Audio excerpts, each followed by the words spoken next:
El 5 de abril de 2025, el aire de Villa María del Triunfo, ese rincón olvidado de Lima, se cargó con una presencia insidiosa que pronto invadió las almas de quienes lo respiraron. Un olor nauseabundo, fétido, de esos que perforan el aire y se instalan en las entrañas, provenía de una casa abandonada. Nadie podía escapar de él. Era un hedor que desconcertaba, un aroma macabro que desbordaba cualquier lógica y que, para aquellos que conocían la quietud del lugar, solo podía anunciar lo irremediable. Días después, la angustia se transformó en horror. En el interior de esa misma vivienda, en donde el aire ya no era más que un eco de lo que estaba por descubrirse, los restos desmembrados de Mercedes Sánchez Querevalú, una joven de 19 años, fueron hallados, despojada de su humanidad, como si su vida hubiera sido borrada de un solo golpe. La joven que había desaparecido sin dejar rastro se convirtió en un recordatorio macabro de la violencia que, en silencio, se cobra la existencia de tantas mujeres en Perú. El hedor, que durante días flotó en el aire como una sombra, no era más que un presagio de la tragedia que marcaría a la comunidad. Un recordatorio de que, en este país, las mujeres aún viven bajo la amenaza constante de una violencia que las despoja, las mutila y las abandona en las sombras.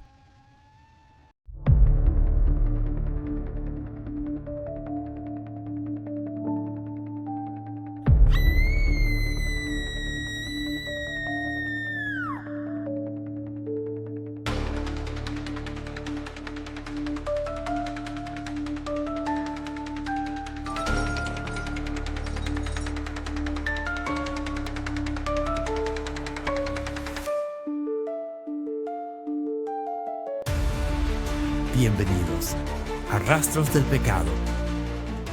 El aire en Villa María del Triunfo, un distrito de Lima, se espesó con un olor penetrante, tan denso que se convertía en una presencia imposible de ignorar.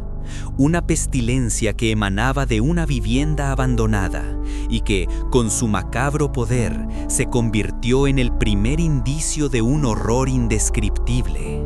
Para los familiares de Mercedes Sánchez Querevalú, una joven de 19 años, ese olor fue mucho más que una simple desagradable fragancia. Fue el presagio de la tragedia que sacudiría sus vidas y con ella la comunidad entera. Días antes, Mercedes había desaparecido sin dejar rastro. Nadie podía imaginar que su ausencia culminaría en el descubrimiento de los restos desmembrados de una joven cuya vida había sido brutalmente truncada, como si su existencia misma hubiera sido borrada de un solo golpe. El cuerpo de Mercedes no solo evidenció una muerte violenta, fue el rostro de una realidad aún más oscura, la violencia de género que arrasa con la vida de tantas mujeres en el Perú. En el centro de esta tragedia se encuentran dos figuras. Mercedes, una joven al borde de la adultez, con sueños que jamás verían la luz, y Esteban Chiche, un mototaxista de 50 años que, al ser detenido, confesó sin titubear ser el autor de su muerte. Sin embargo, su versión inicial del crimen, que intentó presentar el asesinato como una consecuencia de una disputa financiera que había escalado, se derrumbó frente a los detalles de lo ocurrido. El crimen no era, en ningún caso, un accidente, era algo mucho más profundo. Este informe no solo considera el asesinato como un homicidio común, sino como un claro ejemplo de violencia de género extrema. La muerte de Mercedes Sánchez Querevalú no fue un simple crimen de pasión, ni una disputa que se salió de control, fue un acto de feminicidio. La brutalidad del asesinato, el contexto en el que ocurrió y la justificación absurda del agresor exigen que este caso sea visto a través del prisma del feminicidio, más allá de su inicial clasificación como homicidio. El caso de Mercedes, con su dolorosa y devastadora realidad, no solo subraya la violencia incontrolable que sufren las mujeres en el Perú, sino que también cuestiona las definiciones legales del homicidio calificado y el feminicidio. Nos invita a examinar cómo los agresores, en su desesperación por escapar de las consecuencias, intentan culpar a la víctima, y nos enfrenta a las estadísticas alarmantes que reflejan la magnitud de la crisis de violencia contra las mujeres en el país. La historia de Mercedes no solo es una crónica de muerte, es el espejo de una crisis que exige ser vista, entendida y finalmente confrontada. Mercedes Sánchez Querevalú tenía solo 19 años cuando su nombre se unió al eco sombrío de la desaparición. Una joven cuyo futuro se desvaneció en el aire con la misma rapidez con la que su vida fue arrebatada. Pocos días después, su cuerpo fue encontrado en condiciones espantosas, desmembrado, brutalmente mutilado. La información sobre su vida, sus sueños, sus esperanzas quedó eclipsada por los detalles macabros de su final. Sin embargo, el último acto conocido de Mercedes, un simple y legítimo intento de cobrar una deuda, se convierte en la pieza clave para entender la tragedia que se desató. Mercedes, al igual que muchas personas, decidió hacer valer sus derechos. Se dirigió a la vivienda de Esteban Chiche, un mototaxista que le debía una suma de dinero. Era un acto común, uno que muchos de nosotros realizaríamos en una situación similar. Pero para Chiche, esa reclamación no solo fue un desafío económico, sino una afrenta que en su mente retorcida justificaba su respuesta letal. Su demanda por lo que legítimamente le correspondía la colocó en la línea de fuego de un hombre dispuesto a resolver un conflicto financiero de la forma más extrema posible. La simple solicitud de lo que se le debía se transformó, en la fría y calculada lógica de su asesino, en una razón suficiente para arrebatarle la vida. La violencia desmesurada que siguió, tan ajena a cualquier razonamiento, evidencia la monstruosidad del acto. Mercedes no solo fue víctima de un hombre desalmado, sino de una sociedad que sigue permitiendo que la violencia de género florezca en las sombras. Esteban Chiche, el hombre de 50 años que hasta el momento de su confesión llevaba una vida aparentemente común como mototaxista en la zona, pasó desapercibido para la mayoría. Su rostro no evocaba miedo ni sospecha. Era para muchos solo otro rostro más entre los vecinos, otro trabajador del día a día. Pero tras el horror revelado, su nombre se grabó en las mentes de todos, acompañado de una sola palabra: asesino. La noticia de su crimen sacudió la comunidad y, sorprendentemente, la reacción de quienes deberían haberlo conocido mejor no fue de defensa, sino de rechazo. Su propia familia, al enterarse de los detalles del asesinato, se mostró profundamente consternada. La condena fue pública y feroz. Un pariente, visiblemente alterado, declaró ante las cámaras, dejando claro su desprecio por Chiche. «Tiene que pagar», exclamó, como si las palabras pudieran borrar el sinsabor de una tragedia irreparable. «Debe aprender ahora como hombre, porque se ha metido en un problema grave», dijo, negando con vehemencia cualquier conocimiento previo sobre las intenciones de su pariente, al igual que su complicidad en el acto. La defensa de la familia fue, en su propia manera, una declaración de distanciamiento absoluto.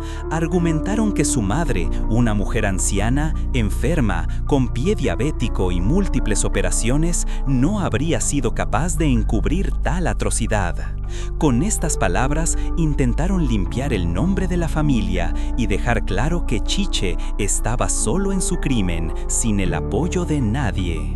Este fervoroso rechazo no solo busca desvincular a la familia del monstruoso acto, sino que también sella el perfil de Esteban Chiche como el único responsable de la barbarie. Su crimen no fue el resultado de un entorno que lo incitó, ni de un círculo familiar que lo apoyó. Fue el producto de una mente premeditada, solitaria y profundamente retorcida. Un acto de violencia que no puede ser explicado ni justificado por nada más que la monstruosidad de su propio ser. La reconstrucción de los hechos, tomada directamente de la confesión de Esteban Chiche durante las diligencias policiales, dibuja una secuencia de eventos que no solo exponen la brutal ejecución del crimen, sino también la retorcida mentalidad del asesino. El encuentro fatal entre Mercedes y Chiche se produjo cuando ella acudió a cobrarle una deuda. Según la versión del mototaxista, la situación se tornó tensa y Mercedes comenzó a chantajearlo. La elección de la palabra chantajear no es casual, es una estrategia consciente para invertir los roles. Chiche, al usar este término, intenta retratarse a sí mismo como la víctima de una extorsión, mientras que Mercedes pasa a ser la agresora. Este es un clásico intento de culpabilización de la víctima, donde el agresor busca mitigar su responsabilidad presentando su violencia como una reacción a un ataque previo. La táctica consiste en construir una narrativa en la que su violencia es una respuesta, aunque desmesurada, a un supuesto acto de provocación, en lugar de reconocer que el asesinato fue un acto de control y poder sobre una mujer que simplemente reclamaba lo que le correspondía. Chiche relató que, durante la discusión, le tiré un mal golpe. En sus palabras, este mal golpe fue lo que hizo que Mercedes se desmayara y dejara de reaccionar. Aquí, la descripción del crimen se reduce a un eufemismo, un mal golpe, que minimiza la intencionalidad y violencia del acto. Este eufemismo intenta despojar al asesinato de su gravedad, sugiriendo que fue un error fortuito, un golpe accidental, como si el crimen fuera el resultado de una pérdida momentánea de control. Sin embargo, la brutalidad del acto y las circunstancias que lo rodean dejan en claro que no fue un error, sino una acción calculada y letal. La narrativa de un acto impulsivo y accidental se derrumba por completo con lo que sucedió a continuación. En lugar de llamar a las autoridades o buscar ayuda, Chiche tomó una decisión aún más macabra: desmembrar el cuerpo de Mercedes. Este acto no solo busca ocultar un cadáver, sino que es una manifestación de deshumanización extrema. La meticulosidad con la que llevó a cabo este acto, utilizando herramientas y dedicando el tiempo necesario para deshacer a la víctima, desmiente la idea de un hombre en pánico que actuó por impulso. La frialdad con la que despojó a Mercedes de su humanidad revela la verdad sobre su psicopatía, despojando a la víctima de todo lo que la hacía humana. Posteriormente, intentó deshacerse de los restos, enterrándolos en el jardín de una casa vecina abandonada, un intento final por borrar toda evidencia de su crimen y de la existencia de la joven. La contradicción entre el mal golpe y el metódico desmembramiento es fundamental. El primero se presenta como una excusa para suavizar lo sucedido, mientras que el segundo es la evidencia clara de una crueldad extrema y de una mente calculadora. El abogado de la familia de la víctima no tardó en calificar estos actos como homicidio calificado, destacando que Chiche había ideado y materializado un plan macabro, un acto que excede las fronteras de cualquier justificación. La investigación policial comenzó con la presentación de una denuncia por la desaparición de Mercedes Sánchez Querevalú. Los días que siguieron fueron una tormenta de desesperación y angustia para su familia, atrapados en la incertidumbre de no saber si la joven aún estaba viva o si había caído víctima de algo mucho más oscuro. La búsqueda, que parecía no tener fin, finalmente llegó a su trágico desenlace cuando los vecinos de la zona de Villa María del Triunfo alertaron a las autoridades sobre un olor fétido e insoportable que emanaba de una casa abandonada contigua a la residencia de Esteban Chiche. Ese olor nauseabundo, un presagio de lo indescriptible, se convirtió en el hilo de esperanza, o más bien en el último rastro de humanidad en un caso que había oscurecido por completo la vida de la familia de Mercedes. El aroma, penetrante y perturbador, fue el que guió a los investigadores hasta el cuerpo de la joven, transformando lo que parecía un simple caso de desaparición en una macabra investigación por homicidio, con detalles tan horrendos que se adentraban en los límites de lo inimaginable. La proximidad del lugar donde se hizo el hallazgo con la vivienda de Chiche no fue solo un detalle curioso, fue la clave que convirtió al mototaxista en el principal sospechoso. Su casa, ubicada tan cerca de la escena del crimen, lo situó en el epicentro de una investigación que, desde ese momento, se movería en un terreno sombrío y lleno de horror. La policía, al igual que los vecinos, comenzaba a comprender que, al igual que el aroma nauseabundo que había invadido el aire, algo mucho más siniestro y mortal estaba ocurriendo en el interior de esa casa. Una vez capturado por la Policía Nacional del Perú, PNP, y seguramente confrontado con la irrefutable evidencia que emanaba del macabro hallazgo del cuerpo de Mercedes, Esteban Chiche finalmente confesó ser el asesino. Sin embargo, esa confesión no fue el resultado de un remordimiento genuino ni de un impulso moral. Fue más bien una admisión forzada por las circunstancias ineludibles. La evidencia forense, obtenida del cuerpo desmembrado y de la escena del crimen, había hecho insostenible cualquier intento de negar su participación. En este escenario, la confesión de Chiche puede interpretarse como una jugada estratégica, un intento por presentarse como cooperativo con la justicia, tal vez con la esperanza de obtener algo de clemencia. Lejos de ser un acto de arrepentimiento, su declaración se convirtió en una táctica para mitigar las consecuencias de sus actos. Posteriormente, Chiche fue trasladado de regreso a Villa María del Triunfo por agentes de la policía en un intento por reconstruir los hechos y asegurar la validez de su testimonio. Esta diligencia, crucial para corroborar los detalles del crimen, se llevó a cabo en varios puntos clave: las cercanías del tren eléctrico, su propia vivienda, donde cometió el asesinato, y la casa abandonada de su vecino, que había utilizado como tumba improvisada para deshacerse de los restos de Mercedes. Durante esta reconstrucción, frente a las cámaras de los medios de comunicación, los periodistas le preguntaron por qué había matado a Mercedes.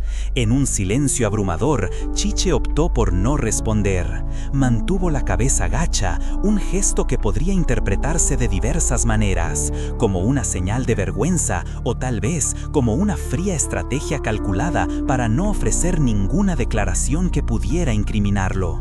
En ese silencio, Chiche dejó claro que, aunque enfrentado con la verdad, sus palabras aún seguían siendo armas que prefería no usar.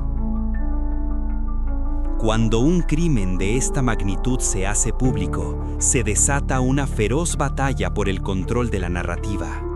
Cada parte busca forjar su propia versión de los hechos, con el perpetrador intentando desviar la atención de su responsabilidad y la familia de la víctima luchando por darle un significado más justo y severo al acto. La familia de Mercedes Sánchez Querevalú, a través de su representación legal, no tardó en posicionar el crimen dentro del marco jurídico más grave. El abogado de la familia, con la furia y el dolor a flor de piel, declaró sin reservas que se trataba de un homicidio calificado conforme al artículo 108 del Código Penal. Con palabras desbordadas de indignación, se refirió al asesino como «este maldito», acusándolo de haber ideado parte interna y materializado en el mundo el plan para arrebatarle la vida a Mercedes. Esta declaración no fue simplemente una reacción emocional ante el horror, sino una estrategia calculada. Al calificar el crimen con tales términos, la familia y su abogado buscaban moldear la opinión pública, presionar al Ministerio Público y al Poder Judicial para que no cayeran en la trampa de la narrativa del mal golpe. Querían que se reconociera la premeditación y la crueldad del acto y que se impusiera la pena máxima, marcando de manera tajante que lo que ocurrió no fue un accidente, sino un asesinato que debía ser tratado con la máxima severidad. En un giro sorprendente, la familia de Esteban Chiche no intentó defenderlo ni justificar sus acciones. En un contraste casi inaudito, se desmarcaron por completo de él, condenando públicamente su crimen. Las declaraciones de sus parientes, insistiendo en que debía pagar por lo que había hecho, sirvieron para despojar al asesino de cualquier intento de encubrimiento familiar. La postura de su familia fue tajante, dejando claro que no había espacio para la complicidad ni la justificación. Este repudio total de su propio entorno aisló a Chiche, quien se vio abandonado no solo por la sociedad, sino también por aquellos que deberían haberlo respaldado. En este contexto, el rechazo absoluto de su familia contribuyó a reforzar la imagen de un hombre que actuó solo, un individuo cuya monstruosidad era tan incomprensible que ni sus propios seres cercanos podían ofrecerle ninguna excusa. Este aislamiento, más que aliviar la carga de culpabilidad, la intensificó, dejando claro que la responsabilidad de la tragedia recaía únicamente sobre sus hombros. El asesinato de Mercedes Sánchez Querevalú no solo plantea una cuestión moral, sino también un desafío crucial para el sistema de justicia peruano. ¿Cómo clasificar y sancionar adecuadamente un crimen que, si bien encaja en las definiciones legales existentes, también exhibe características que lo sitúan en el espectro de la violencia de género más extrema? La elección de la tipificación penal no es un simple tecnicismo, es una decisión que define la naturaleza del crimen y, al mismo tiempo, envía un mensaje a la sociedad sobre cómo se valora y protege la vida de las mujeres. La estrategia legal inicial, impulsada por la familia de la víctima, se centró en la figura del homicidio calificado, contemplada en el artículo 108 del Código Penal peruano.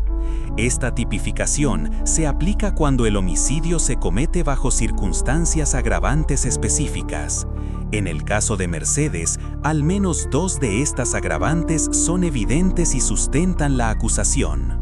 El desmembramiento del cuerpo de Mercedes es la manifestación más explícita de una crueldad que va más allá de un simple asesinato. Implica un ensañamiento con el cadáver, un acto que no solo busca ocultar el crimen, sino también profanar y aniquilar la identidad de la víctima. La brutalidad del desmembramiento es un claro indicio de la depravación del asesino, que no se conformó con matar, sino que se dedicó a destruir lo que quedaba de la víctima, negándole cualquier tipo de dignidad post-mortem. Este acto metódico y espantoso refuerza la imagen de un crimen llevado a cabo con una crueldad extrema. El abogado de la familia de Mercedes argumentó que Chiche ha ideado y materializado el crimen, lo que implica un nivel de planificación y premeditación. Aunque la confesión de Chiche trató de presentar el golpe inicial como impulsivo, lo que sigue, el desmembramiento, el traslado de los restos y el intento de ocultamiento en una propiedad ajena, evidencia una secuencia de actos deliberados y conscientes. La meticulosidad con la que Chiche intentó borrar cualquier rastro de su crimen muestra que no hubo un momento de arrepentimiento o descontrol, sino que el asesinato fue parte de un plan calculado para evitar ser descubierto. Esta planificación post-homicidio refuerza la tesis de un crimen calculado y frío, lejos de ser el resultado de un impulso momentáneo. La pena por homicidio calificado en Perú puede alcanzar hasta 35 años de prisión, una sentencia severa que refleja la gravedad de las circunstancias agravantes. Desde una perspectiva pragmática, esta vía legal ofrece una alta probabilidad de condena y una pena significativa. Los elementos de crueldad y el intento de ocultamiento son más fáciles de probar con evidencia forense, el estado del cuerpo, la escena del crimen, que el componente subjetivo del odio de género que a menudo se requiere para un caso de feminicidio. Por lo tanto, la elección de la figura del homicidio calificado podría ser un cálculo estratégico por parte de la Fiscalía o la acusación particular. A través de esta tipificación, buscan asegurar una condena robusta, evitando el riesgo de que la defensa desvirtúe el móvil de género y desestime el feminicidio. Esta estrategia refleja la compleja danza entre lo que la ley puede probar objetivamente y las implicaciones de la violencia de género, un balance que todavía debe ser perfeccionado en la búsqueda de justicia para las víctimas. A pesar de la solidez de la acusación por homicidio calificado, ignorar las dimensiones de género del asesinato de Mercedes Sánchez Querevalú sería una grave omisión de lo que realmente define la naturaleza de este crimen. El asesinato de Mercedes no solo es un homicidio, sino que encarna los principios fundamentales de lo que se entiende por feminicidio. El asesinato de una mujer por ser mujer, en un contexto de poder, control y misoginia. Este crimen no ocurrió en un vacío. Fue desencadenado cuando Mercedes, una mujer joven, desafió a Esteban Chiché al exigirle el cumplimiento de una deuda económica. Este acto de afirmación de su derecho, una simple demanda por lo que le correspondía, fue interpretado por Chiché como una transgresión intolerable, un chantaje que en su mente retorcida merecía una respuesta violenta. En este contexto, la violencia que sufrió Mercedes no fue simplemente una respuesta a una disputa económica, sino la manifestación de una dinámica de poder profundamente arraigada en la misoginia. La violencia extrema, el desmembramiento del cuerpo de Mercedes son características distintivas de los feminicidios. En estos crímenes, el agresor no solo busca arrebatar la vida de la mujer, su objetivo es borrar su identidad y humanidad como un acto de dominación simbólica. El desmembramiento, lejos de ser un simple intento de ocultar el crimen, es un mensaje claro de odio y desprecio absoluto hacia la víctima. Este acto brutal reduce a la mujer a una mera posesión, algo descartable, algo que ya no tiene valor más allá del control absoluto que el agresor intenta imponer. Para ilustrar esta perspectiva, se puede comparar el caso de Mercedes con otro feminicidio relevante, aunque en otro contexto. En el caso de Esteban Jesús Sánchez, condenado en Argentina, el tribunal definió explícitamente el feminicidio como una expresión extrema de la fuerza patriarcal y un ritual de dominación masculina. Las motivaciones en ese caso incluyeron control, celos patológicos y la percepción de la mujer como una posesión que debía ser dominada. Aunque el móvil aparente en el caso de Mercedes es económico, la dinámica subyacente es la misma. Un hombre que utiliza la violencia letal no solo para resolver un conflicto, sino para castigar a una mujer que se atrevió a ejercer su autonomía y desafiar su control. La desproporción de la violencia, como en el caso de Mercedes, es el indicador clave de que este crimen trasciende una simple disputa económica, se convierte en un acto de odio misógino, donde el agresor siente que debe eliminar a la mujer como una forma de reafirmar su poder. El asesinato de Mercedes fue la sanción final a su audacia, una manera cruel de recordarle y a todas las mujeres que el ejercicio de sus derechos puede ser castigado con la muerte. El asesinato de Mercedes Sánchez Querevalú, perpetrado por Esteban Chiché, es una crónica de brutalidad extrema. Un crimen en el que la violencia letal fue torpemente enmascarada por una narrativa autoexculpatoria que intenta justificar lo injustificable, presentando el asesinato como una provocación que merecía una respuesta violenta. La confesión del asesino, lejos de ser un acto de contrición, fue más bien un intento desesperado de mitigar la culpabilidad innegable que, sin embargo, se desmentía por la crueldad metódica del desmembramiento y el posterior intento de ocultar el crimen. la rápida y contundente reacción de la familia de la víctima, exigiendo que el crimen fuera clasificado como homicidio calificado, y la condena pública por parte de la propia familia del asesino, centraron la responsabilidad inequívocamente en un solo individuo. Pero reducir este caso a la historia de un hombre monstruoso sería ignorar una verdad dolorosa que está más allá de la singularidad de este crimen. La muerte de Mercedes no es solo una tragedia personal, sino un punto de datos en las estadísticas ascendentes del feminicidio en Perú. Su historia es un microcosmos de una emergencia nacional que se manifiesta en cada nota de alerta por una mujer desaparecida, en cada vida truncada por la violencia de género. Este caso revela las fallas sistémicas que permiten que esta violencia prolifere. Una cultura que tolera, a menudo sin cuestionar, la agresión contra las mujeres. Una respuesta institucional lenta e inadecuada ante las denuncias de desaparición, y un sistema legal que lucha por equilibrar la pragmática búsqueda de una condena segura con la necesidad simbólica de nombrar el crimen por lo que realmente es, un feminicidio. El clamor por justicia para Mercedes continúa. La sentencia que finalmente reciba Esteban Chiche será un indicador de la capacidad del sistema judicial para sancionar la crueldad extrema. Pero la verdadera justicia trasciende las paredes de un tribunal. Reside en la implementación de políticas públicas efectivas para proteger a las mujeres y niñas, en la reforma de los protocolos de búsqueda de personas desaparecidas para que ninguna alerta sea ignorada, y en un cambio cultural profundo que erradique la tolerancia hacia la violencia. El clamor por justicia para Mercedes es también el clamor por las 170 mujeres asesinadas en 2024 y por las cientos más cuyas vidas cuelgan de un hilo. Es un llamado colectivo para que el Estado y la sociedad peruanos finalmente reconozcan que la vida de las mujeres importa y actúen con la urgencia que esta crisis interminable demanda.